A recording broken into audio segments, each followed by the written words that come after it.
The first official interaction between humanity and the alien Federation was set up with guarded hope. The Federation, an expansive alliance of species across several star systems, had constructed a reputation for technical dominance and military prowess. Their enormous fleets, every ship blazing with state-of-the-art weapons and defenses, inspired awe and fear alike. When people agreed to the request for a diplomatic conference, the galaxy held its breath awaiting how this would turn out. The human fleet reached the agreed-upon gathering spot, a vast neutral area of space surrounded by distant stars and glowing nebulae. By galactic standards, the ships appeared modest, tiny mismatched vessels that looked like they'd been dragged from the scrapyard, marked with wear, obvious dents and scuffs. Their designs clashed, forming a patchwork of styles from different, human eras. In contrast to the sleek uniform vessels of the Federation, the human fleet looked like a collection of museum artifacts sent to a negotiation. Federation commanders reacted quickly. Their scanners picked up laughter echoing throughout. The human fleet and crude, outdated metal engines, a terrible sight compared to their own gleaming frigates and dreadnoughts. The extraterrestrial admirals broadcast open mockery. Amusement oozed from their voices. "This is the best you can muster?" one alien sneered. "Did you take these antiques out for a stroll? Are you lost travelers or are you here to negotiate?" The taunts dripping with contempt and curiosity continued. The aliens could not understand why anyone would dare come near them in such a condition. They mocked among themselves, assuming humanity was either stupid or desperate to believe they could make any impression. Assured of their technological supremacy, they viewed humans as a minor annoyance, not even worthy of caution. Human commanders, however, remained calm. They heard the insults. They gave nothing away, their expressions unreadable, their silence deliberate. They knew exactly how they were being viewed, and that was the plan. The human fleet's archaic appearance was no accident. Every dent, every piece of mismatched hull plating had been planned for years. Deception laced every ship and every component. They had counted on alien arrogance, knowing it would blind them. As the alien leaders laughed, the humans sent no reply. They held their position, no chatter, no explanation. They simply watched quietly. They gathered intelligence. Every sneer, every movement, every transmission from the Federation was being studied, evaluated, recorded. Their entire strategy depended on one thing: the enemy's arrogance. As tensions rose, the Federation grew impatient. They demanded a response, an explanation, a gesture of submission. None came. Their tone sharpened. "You will withdraw immediately," an alien admiral barked, "or face the consequences." Still, the humans made no move. They did not back down. They did not respond to threats. Their refusal to yield confused the alien commanders and then made them angry. They increased their demands, expecting fear. Instead, they encountered quiet defiance. The aliens could hardly tolerate such impudence. They had expected prompt compliance, perhaps even a plea for mercy. Instead, they were met with insult and silence. Frustration boiled within the Federation's ranks. They had come to demonstrate superiority, to avoid confrontation, and intimidate what they believed to be a vastly inferior force. To make matters worse, humans began a delicate psychological game. They allowed carefully chosen snippets of confidential communication to be intercepted, fragments suggesting outdated tech, low supplies, and anxious crews. Alien intelligence officers eagerly analyzed each word. Every piece confirmed what they believed: the human fleet was a disaster. They laughed among themselves, certain this would be a swift and easy win. Their confidence ballooned. They spoke openly of how they would scatter the humans like frightened cattle. The idea that these primitives could pose any threat seemed laughable. With each intercepted signal, with every minute of human silence, the Federation grew bolder. Eventually, the alien fleet shifted into an aggressive stance. Warships moved into formation, surrounding the human vessels. Their weapons powered up, ready to unleash devastation. Still, the humans did nothing.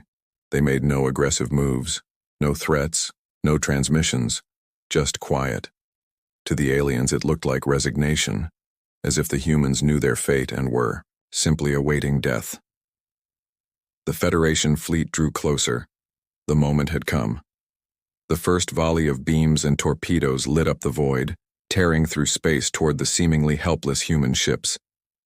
Alien leaders watched with smug satisfaction. This, they believed, was the inevitable end, a formality.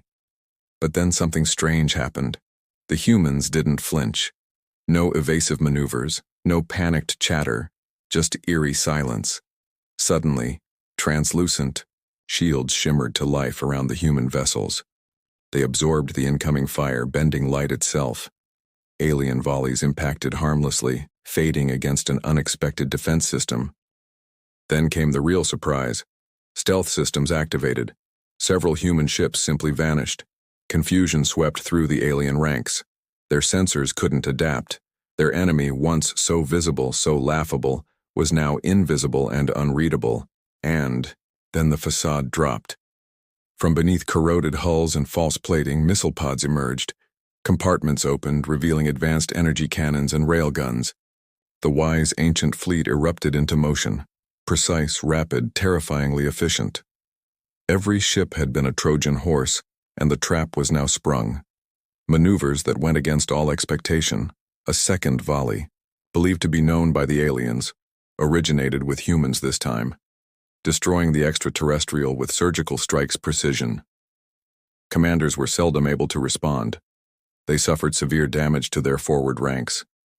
Explosions tore through the alien formation, aimed directly at command ships and support vessels with unparalleled precision. Swift was the human counteroffensive, vicious and tactical, a masterclass execution. Fear started to grow. The extraterrestrial fleet, which had once known no rivals, was now under siege. The primitive upstarts they had long dismissed were something else entirely. Risky human vessels released their arsenal, deploying coordinated attack drones from hidden bays. They swarmed like locusts, moving toward the alien ships with dreadful efficiency. Advanced AI guided their assault, bypassing conventional defenses, targeting engines, key systems, and weapon arrays. The alien fleet tried to communicate. They were used to winning their conflicts. Suddenly, they were on the back foot, fighting to protect themselves from an assault they had never anticipated.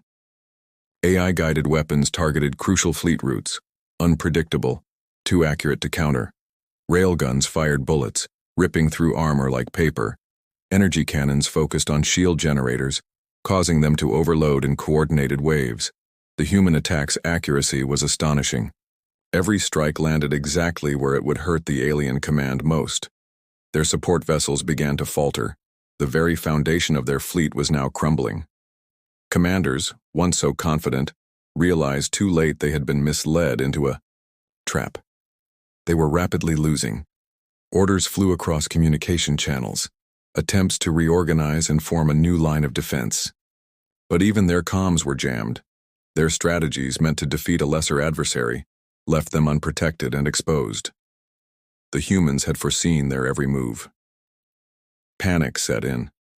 Extraterrestrials scrambled, finally realizing they had underestimated humanity at every turn. Now they were paying the price. In the chaos, some ships collided. Others fled blindly or fought back desperately, but they were all caught in the web. There was no escape from the human fleet. Once disregarded and ridiculed, humanity had revealed its true face, and it wasn't one to be trifled with. The human fleet now fully demonstrated its advanced capabilities and pressed its advantage without hesitation.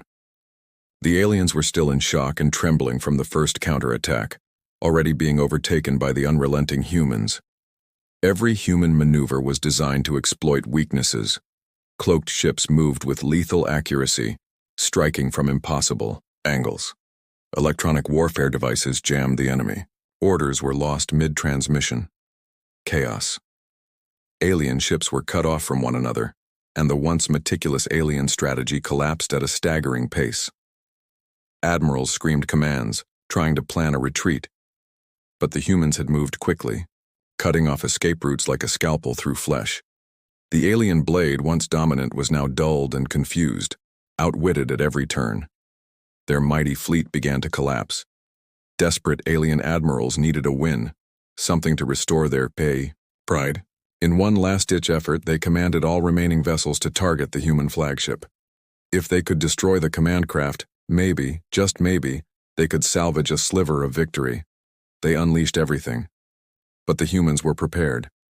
The flagship, strongly fortified, absorbed the assault with shields and advanced defense systems. Automatic maintenance protocols repaired damage on the fly. The overwhelming alien barrage barely scratched the surface. Witnessing their final gamble fail, alien leaders knew their fate was sealed. The human fleet, sensing collapse, moved in for the kill. With surgical precision, they launched one last coordinated attack. Drone and missile barrage swarms tore through the remaining alien ships. Energy weapons ripped their hulls apart. The once mighty alien fleet, a symbol of galactic power, was reduced to drifting debris in mere moments. The battle was over. What began with alien arrogance ended in total human victory. Across the galaxy, observers watched in stunned silence. Humanity,